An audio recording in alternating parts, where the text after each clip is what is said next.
Am I the a-hole for threatening to kick my stepdaughter out over our family vacation? I should specify beforehand that this account doesn't belong to the person telling the story.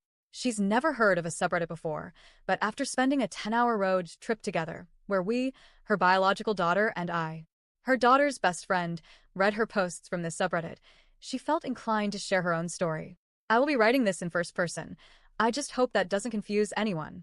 I, 53F, recently had an argument with my current husband, Tom, 52M, and his biological daughter, Jess, 17F, about a trip we had planned 9 months ago that I feel was entirely avoidable. I found out in late March that my niece, Alice, 15F, who we haven't been able to spend time with, was allowed to visit us this summer. Her home life is abusive, to put it plainly, and I jumped at the opportunity to have her here sooner during her spring break. I asked my husband if the upcoming trip we were taking out of state could be family only. There wasn't enough room to bring everyone, and I proposed we uninvite Jess's boyfriend, Byron, 20M, and take Alice instead. He was okay with it, and we both agreed he would be the one to break the news to Jess and Byron. This was over a month before our trip was scheduled. Weeks later, he came to me and suggested paying for a rental car. I hadn't realized it at the time, but now I believe it was because he never intended on telling Byron he couldn't come. I told him that it was unnecessary. We have 2 working vehicles if you don't count the RV we already planned on taking, and spending $400 on a rental seemed irresponsible. It devolved into our first argument, where he said very angrily, "Why can't I do what I want with them? Why money?" It came as a surprise. We both provide equally, and ever since we began this relationship, we never bothered separating our money. During the week leading up to our trip, he brought up the rental more than once, and each time I told him no. That Friday was when Tom admitted he hadn't told Byron he wasn't coming and that he wasn't planning to.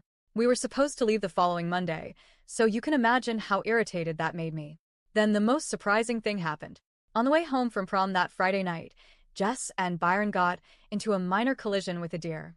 I emphasize minor, as neither were hurt, thankfully, or sought medical attention that night or the following 2 days. The car is still drivable, but since the airbags were engaged, I believe they're considering it totaled. They drove to Byron's, and Jess didn't come home until the following night. She entered in hysterics, going on and on about how she never thought she'd see us again. I'm sorry if I sound disconnected, but you'll see why in a minute. That Sunday was Easter, where we hosted. Jess had left early to run errands, ate a late lunch, and when she got home, she went to her room and took a nap. I cooked a massive meal for this extra special occasion, as Alice was given permission to see her biological father, my brother, for the first time in 9 years as long as it was under my supervision. Tom called Jess down to eat with us, waking her from her nap, and she begrudgingly joined. As she came down, she loudly announced that she wasn't hungry, which I don't necessarily find disrespectful, but the way she said it irked me. She has had previous issues surrounding her behavior and entitlement for months at this point, and I think it was finally getting to me. Tom told her she could just sit at the table then, and, again begrudgingly, she obliged. She made a few rude comments here and there, snapping at her father when he offered her a deviled egg by saying, "You know I don't like eggs." At that point, I excused myself as I knew that if I had to continue listening to her, I wouldn't be able to tell her to stop politely. What happened next was witnessed by my daughter, Emily, 18F.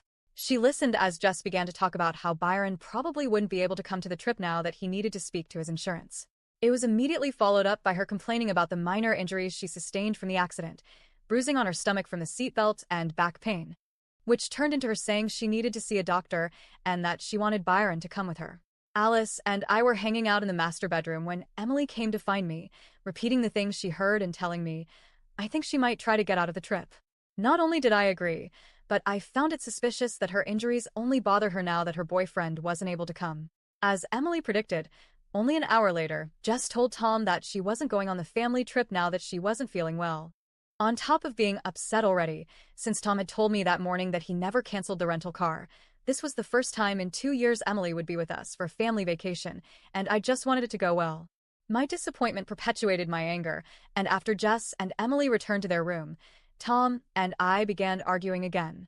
I came into the living room to verify with Tom that Jess had just canceled less than 24 hours before our trip began, and he confirmed. His despondent and uncaring attitude toward the situation only made me more pissed. The way he let her walk all over him only perpetuated her entitlement, and he refused to put his foot down.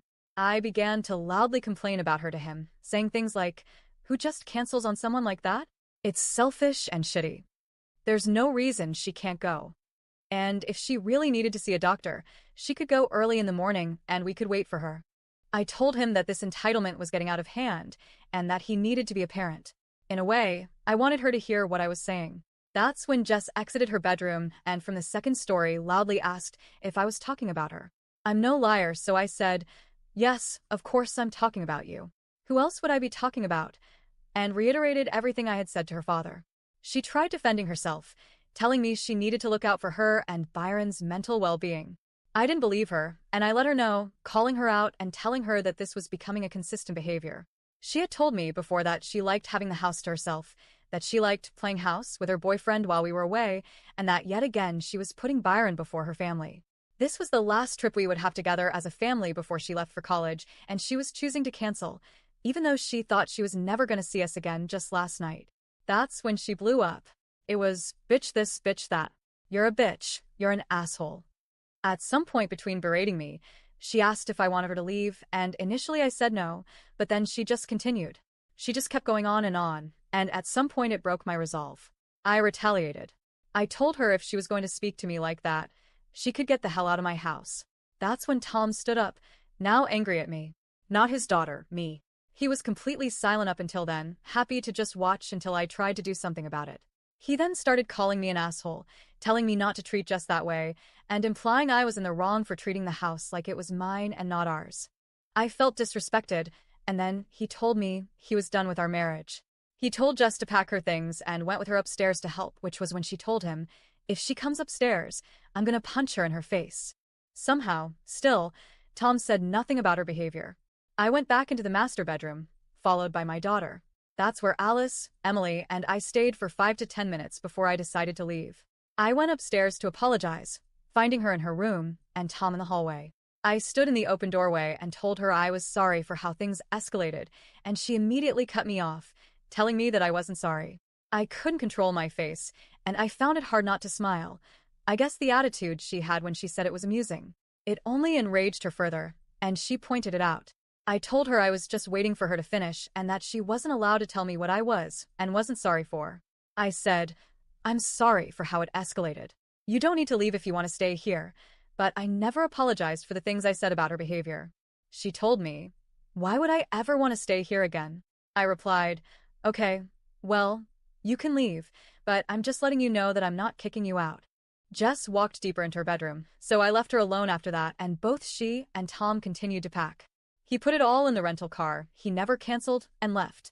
I decided the next morning that Emily, Alice, and I didn't need them to have a nice vacation. It's been some time between this incident and the time in which this was written, and already a lot has happened, but this is just what I'm worried about. Was I the a-hole, and did I overreact? Or are my husband and stepdaughter in the wrong? TLDR, my stepdaughter continues to prioritize her boyfriend over her family, and uses a minor collision as an excuse to cancel on our last family vacation before she goes to college. A heated argument ensues, where she calls me a bitch and threatens to hit me, and my husband sides with her after I kick her out of my house. Am I the a-hole?